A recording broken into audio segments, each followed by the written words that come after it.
Hi guys, it's Mark. So there's one question that I get asked above everything else. Between crypto and stocks, which one is the best investment? This has always been a very hotly debated topic between investors. So in this video, I'm going to be putting stocks and crypto head to head by running through the advantages and disadvantages of both. We're going to cover the volatility, the risk of fraud, if it has long-term potential, how to smash that like button, and how easy it is for a new investor to get involved and start making some money. Later on, I'm also going to be sharing with you how you can pick up some free crypto and stocks, so stay tuned for that. Crypto and stocks are actually very different. With stocks, you're investing in real companies that have to release information about their financials, such as what they're working on, where their money's being spent, and how much profit they expect to make. With crypto, you're just buying code, and the value of the coin depends on what someone else is willing to pay for it. This is because there isn't much information publicly available as with stocks, and it's much harder to gauge future values. Now let's consider volatility, or in other words, how much of a bumpy ride this is going to be. The stock market's been around for a long time. It was created in 1611 in Amsterdam. The first ever stock traded was the Dutch East India Company. The company had three main missions: to trade, to explore, and to colonize the world. This was certainly big business back in the day. I remember it well. Because the stock market's been around for so long, experts have learned lots over the decades about how to spot and predict trends.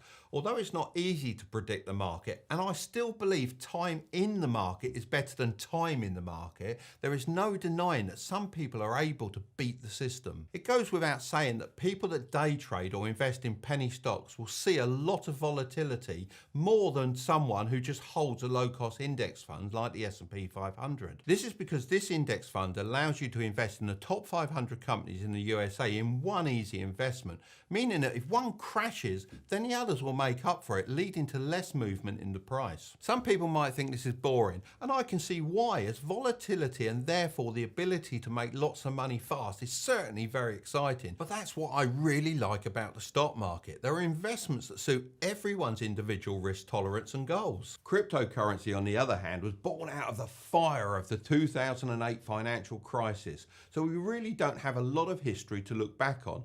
This means that the price movements are highly unpredictable, as most of this is just happening for the first time.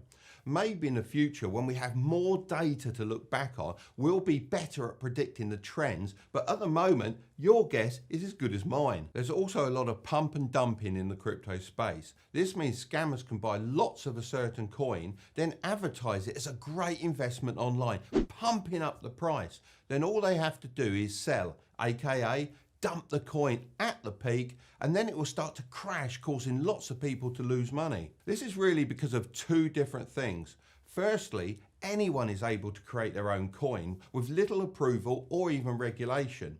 This is the complete opposite to stocks. Sometimes this can be great because we've got some really good projects out there, but of course it can open up to scams as well. The second reason is the market cap, which is the collective value of the coins in circulation. This is very small for a lot of new cryptocurrencies. Therefore, it's much easier for aggressive advertising to manipulate the value in the short term. This is a bit like what the Wolf of Wall Street used to do with penny stocks and telephone marketing, but now in the 21st century. So cryptocurrency is clearly much more volatile than stocks. However, that doesn't have to be a bad thing if you pick your investments carefully, as there is a great opportunity to make a lot of money. I actually recently made a video talking about my favorite coins, and I made a profit on every one of them, and I had much better returns than I would have expected from the stock market in a single month. I also think an important part of any investment is how easy it is for a beginner to get started, as ultimately if it's too hard to invest, then most people aren't going to even bother. The stock market has historically been very hard to access, with only the rich benefiting from it. I didn't come from a wealthy family, which meant if I wanted to invest, I had to find a stockbroker that would handle my trades for me, and it was a very drawn out process of phone calls. However, recently this has changed. If you're in the UK, then you can get a free stock from Freetrade worth all the way up to £200, which is definitely worth picking up because it's basically free money. I'll leave that link below as well. Cryptocurrency also used to be very hard to access in the beginning.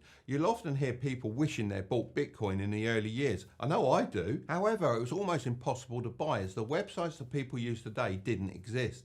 And the ones that did were really untrustworthy, such as Mt. Gox, which started as a trading card game site and quickly became responsible for over 70% of all Bitcoin transactions worldwide between 2013 and 14. But it all ended in bankruptcy because they didn't have the necessary safety measures in place, which left it open to hackers and lawsuits. Recently, Coinbase, one of the biggest apps for buying Bitcoin, has gone public, which means it's on the stock market and I've actually invested in it. This is a huge step for cryptocurrency as it legitimizes the entire industry, and it was actually one of the biggest IPOs in history. And I've personally been using it for just under a year, and I find it so easy to buy crypto and then just transfer it into my private wallet. By the way, Coinbase is currently giving away $10 of free Bitcoin to anyone that signs up and invests $100 with my link in the description.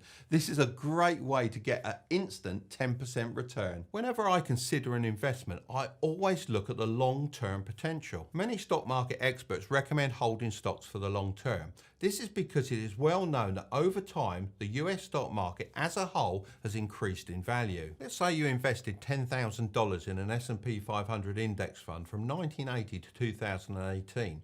If you kept your money in the market the entire time, you would now have $708,143. However, if you got scared and for some reason you sold off your investments and you missed just the 5 best days of trading, you'd only have $458,476. And missing the 10 best days would have wiped you down to $341,484. This shows that although the stock market may dip in the short term, it always seems to have the ability to recover given enough time. When I'm talking long-term investing, I'm thinking 10 years plus.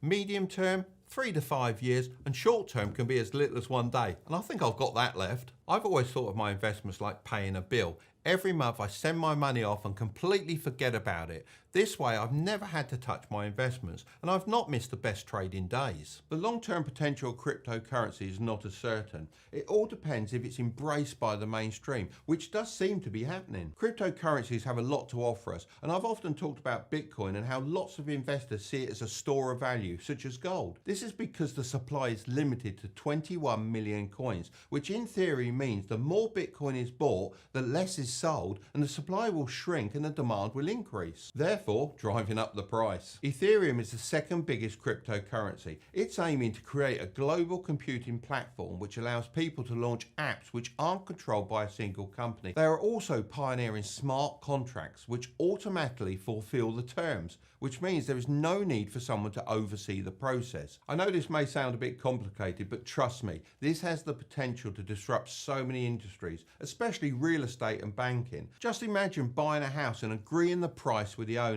Without lawyers and real estate agents being involved, the savings would be huge. In my opinion, cryptocurrency is the future. It just makes sense. Everything seems to be going digital, so why not our money as well? I'm also not keen on how our money is being printed at the whim of our politicians, who don't seem to be considering the long-term effects of having too much money in circulation and the possible inflation that this will cause. At the moment, this is all very speculative. However, if Bitcoin and Ethereum can achieve these aims, then long-term investors will make some great returns. It's also important to mention there are lots of other crypto projects looking to compete with each other. So maybe the question isn't if crypto will succeed, but what specific crypto will be successful. I keep seeing articles about young investors being really interested in crypto, but neglecting the stock market, and the other way round for older investors. Each has its pros and cons, and if I had to choose one, it would be stocks. But the truth is, I don't have to choose. So I've reserved 5% of my portfolio for crypto investments, which is 5% more than last year.